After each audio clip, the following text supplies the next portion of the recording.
r/AskReddit. Teachers, what is the smartest or most creative way of cheating that you've seen? I'm a high school teacher, but this story is about my own high school math teacher playing us and cheating.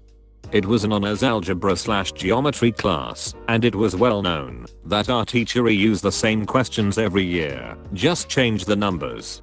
He made a big deal about making sure we all gave our exam papers back to him after we had looked at our scores and gone over everything together to prevent cheating for the next year. Well, of course, some of my classmates got their hands on a complete set of tests from the previous year. Soon, everyone had a set. Before each exam, we would sit together and make sure we knew how to solve every problem on that test so we could do it on the real exam with different numbers. Years later, when I became a teacher myself, I saw our teacher at a funeral. I confessed to him that this is what we used to do. He smirked and said, "Who do you think leaked the test packet to get you to study?" Our teacher had figured out that kids won't study if the teacher suggests it, but if they think they're getting away with something, they totally will, so he managed to get a test packet out and circulating as contraband. Blew my mind. He only play 4D chess. This is amazing. As soon as I read, we would sit together and make sure we knew how to solve every problem. I was like, wait. That sounds like a study group. College physics. Girl with a really intricate tattoo on her leg wrote formulas in between the tattoo lines. Even looking closely you couldn't tell unless you knew what you were looking for.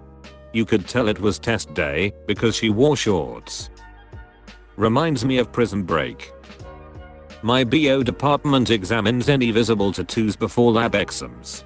Thought that was a little over the top, but I guess there's a reason for it. In school I found a pen that you could store a piece of paper inside.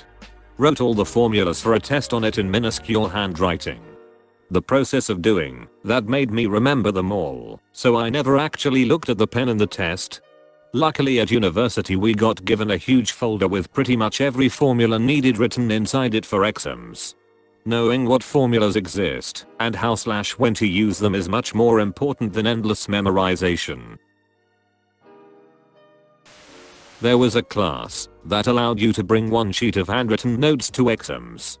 I knew a guy that created a font of his own handwriting and used to print the entire study guide onto a piece of notebook paper, front and back. He even set the font color to pencil gray and managed to get the margins and spacing exactly right to look like it had been handwritten. Modern problems require modern solutions. That sounds like a lot more work than just writing notes on a piece of paper. You just have to figure out how to do it once, and you can use for every exam after that. I think it's worth it. My girlfriend works for a dental exam company which are obviously super high stakes exams. Since the exams are worldwide they have actually found people from one time zone paying people from another time zone to email questions to them right before the exam starts. There's actually a movie with this same plot called Bad Genius, where a student takes a test in a different country that is a few hours ahead and texts the answers back to others that have the test in a few hours. Not the student but the teacher. So, the teacher had a reputation for being a phenomenal teacher who had every student engaged/invested in his class, no matter how mundane the subject. Anytime he asked a question, every student's hand would shoot in the air with them shouting things like "call on me" or "I know the answer." Simply, this teacher developed a reputation in the district as one of its best teachers. Fast forward a couple years, and I'm grabbing coffee with him, and I ask him, "What's your trick? How did you get every student bought in?" His response, "Well, I told the kids every time we had a visitor in class, I need you all to raise your hand, like I was giving away free candy. But if you don't know the answer, raise your left hand. If you do know it, raise your right hand, so I know who to call on, and we all look good." Worked like a charm. Finnish schools also used this method when we were still occupied by Russia in order to look good to the inspectors. My exams that used a graphic calculator T84 required us to show the examiners a proof of reset screen before the papers started, so instead of actually studying for my papers, I painstakingly redrew the proof of reset screen pixel by pixel in the T84's pixel art program and stored all my notes in it. Our calculator had a storage feature too. Once you open the battery cover it turns off, and on next start it shows the reset screen. We had to open the cover and let the teacher press OK to reset. No way of cheating here. If it's a T-calculator, set a really simple program to launch on startup with a fake reset screen and OK box. During a spelling test, Miss, how do you spell piano? The spelling word was piano. Teacher went on autopilot and started spelling the word. One time in the 3rd grade there was a girl that didn't hear the word the teacher said on a spelling test, so she leaned over to me and asked what she said. Me being the good student I was, there was no way I was going to talk during a test. So you know what I did? I ducking wrote it down and passed it to her, not thinking I had just spelled the word out and that would be considered cheating. Promptly I was caught doing this by the teacher and realized what an idiot I was. I was grading a written assignment that had a 1,000 word count minimum, and one particular paper just felt really short to me despite Word telling me it was roughly 1100 words long. On a hunch I selected whole text, and sure enough after the paper concluded there was a lot of white nonsense text on a white background. That's gotta be the dumbest form of lengthening a paper there is. If you email a document, one click foils the plan, and if you turn in a hard copy, the white text doesn't even count. Physics professor posted the answers to the homework online after it was due. Thing was, he was just making the existing pages visible and the URLs followed a simple and predictable format. If you knew the URL you could look at it before it was made public. One of my professors had file names like this, but actually the next numbered one was a Word document that just said, "Nice try in it." My sister-in-law is a teaching assistant at her kid's school. Her youngest daughter, my niece, was 7 at the time. She stole the test the night before, pretended it was homework, and had her mom help her with her homework, then sneaked the answers into the test. One of the other kids caught her, let the teacher know, and my sister-in-law, who was overseeing test conditions, died inside when she realized it was the homework sheet that she'd filled out. Your poor sister-in-law, that's got to be so embarrassing. My mum was a teaching assistant and I would never dare to do anything like that. I'd probably be grounded for a year and yelled at for eternity. The kid that told though, what a snitch. I was a teacher assistant for anatomy and physiology. The professor would ask for me to sit in on finals to prevent cheating. One kid came in with a vitamin water. No worries. Halfway through the test the professor noticed they kept turning the bottle and squinting. This goes on for another 20 minutes. Professor goes up, grabs the vitamin water bottle and rips off the label. It had a crud sheet written on the back. The students had gone to the effort to make a fake vitamin water bottle label and write notes in the back. The professor was impressed by the creativity and decided to give the student a 0 and not report them to the academic committee. Imagine if the prof notices him squinting at the bottle and angrily snatches it only to realize it has, "You can do it, Greg," written on the inside over and over again. But every letter stands for a value representing a formula the student couldn't memorize. A classmate was printing the answers on his paper in a very pale gray so that it barely can be seen. Still got caught because the teacher noticed him reading an empty sheet. I did this once in a college class. Sort of. The class was real analysis and there was one problem that was absolutely going to be number 1 on the final exam. It had been number 1 for every final exam this professor had ever written, of which he gave us copies to study from, and it was number 1 on the study guide for our final. I couldn't do it. I tried and tried and tried, and studied, and got help, and whatever I did I could not figure out the finer point of this specific type of proof given in this specific context. So I resorted to memorizing the steps and getting it down to a sequence of blanks I could fill in. Exam day comes. I buy 2 blue books that morning, test booklets with lined paper inside. In one of them, I very faintly write the answer to number 1, complete with space to fill in the aforementioned blanks. On the front I fill in my name, to differentiate it from the other booklet. When the professor tells us to take out our blue books and trade with the person next to us, I trade my blank blue book. I take the one I'm given and slip it into my backpack. At the same time I slide out my blue book with my calculator and pencil, so it all looked legit. I get my test. Number 1 doesn't fail, it is exactly as expected. I fill in the blanks and write over my words. I continue on with the exam. And I pass the class.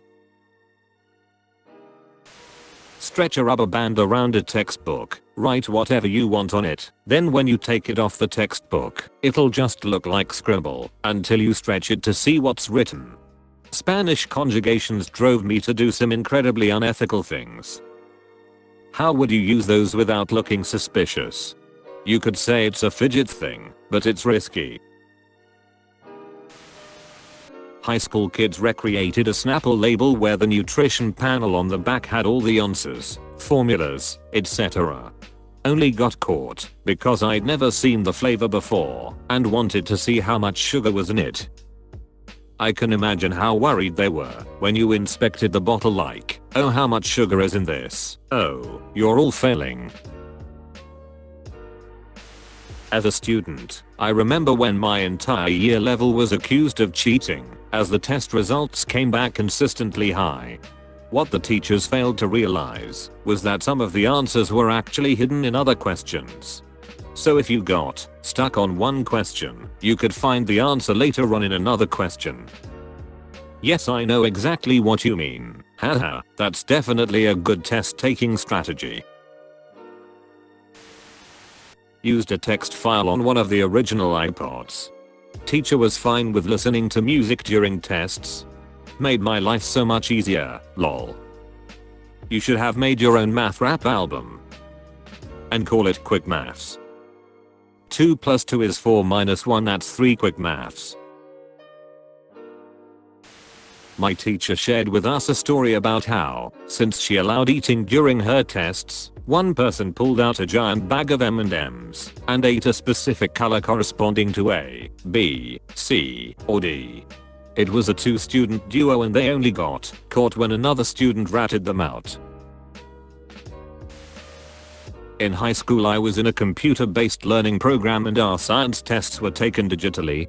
However, they used a program where once you entered the test your entire screen was locked into the test and the only way to exit it was to click the finish button on the test or turn off your computer, which effectively did the same thing. Another feature of the program was that once you were in the test, anything you had in your clipboard, copied text, was not able to be pasted into the answer sections on the test to prevent the only other way to cheat. However, after creating my own classroom at home, making fake tests, and playing with the program to figure out a way to cheat, I realized that it would allow you to copy things from inside the test and paste them elsewhere in this test. The developers of the program also did not take into account the sign-in screen, where you have to find the test and enter it.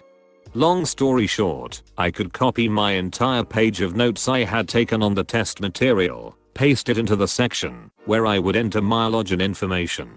Then recopy it, enter the test and paste it again in one of the answer sections, using it to answer every question, and then deleting it before clicking finish. You are the person developers have nightmares about. One of my old teachers told us a story about a student who had rigged up a tiny scroll of paper in a wristwatch with notes written on it. He turned the scroll by winding the watch. He ended up getting caught because he was winding his watch so damn much during the exam, but the teacher loved the creativity. A classmate broke the screen and keyboard of his calculator and hid his cell phone in it so it couldn't be seen from the teacher's position. The teacher approached him from behind and caught him though. Be right back, bringing a calculator to a biology test. So, not a teacher, but I witnessed probably the biggest cheating related scandal in our high school's history. For context, we had the sweetest old guy as our chemical teacher. He called everyone bud or buddy or ma'am. He always helped. He volunteered to teach driver's ed after school, so kids could learn to drive. He always had a twinkle in his eye, because he genuinely showed love and kindness to everyone. A side effect of this was that he was very trusting. So one day, before finals, he ran to the bathroom during class while everyone was wrapping up their lab reports. While he was gone, someone ran to his desk, found the finals just sitting there, snapped a pic, and then ran back to their desk before he got back. Somehow, no one tattled. Probably because 90% of our grade level in that class was on board with it. The pictures got texted around, but a few people were smart enough to Bluetooth into each other, so it couldn't be tracked. Well, after the test, everyone had high scores and apparently someone confessed. This resulted in a huge investigation by the assistant principals, school police officer, and faculty. They traced every text message and busted so many people, all except the ones who transferred via Bluetooth. They had to reissue the test. Man, that was crazy. I felt so bad for the teacher. He was really sad someone had taken advantage of him, and I was too. Such a good dude. If I was ever involved in such a big cheating scandal, I wouldn't bring my phone to school for a week afterward. If they found the phone that texted you the pic, you'd probably be caught anyway. I passed a pop quiz in high school by looking across the room and focusing on the top of the smart girl's pencil and trying to decipher if she wrote A, B, C, or D after the teacher asked each question. It actually turned out more successful than I thought it would. This is a creative one. I like the observancy. I remember in middle school we would rely on the one kid who actually studied. Most of the quizzes our teachers gave was multiple choice, so if the answer was A, the kid would cough. If the answer was B, he would sniffle. If the answer was C, he would sigh. And if the answer was D, he would stretch in his seat. Everyone in my science class was eventually that kid. Every time there was a quiz, a different person in the class would study. How would you know what number they're on? We generally tried to keep the same pace, but if you got lost, you were on your own. Wasn't it mildly suspicious that everyone had the same grade? Cough. 30 kids scribble an answer at the same time.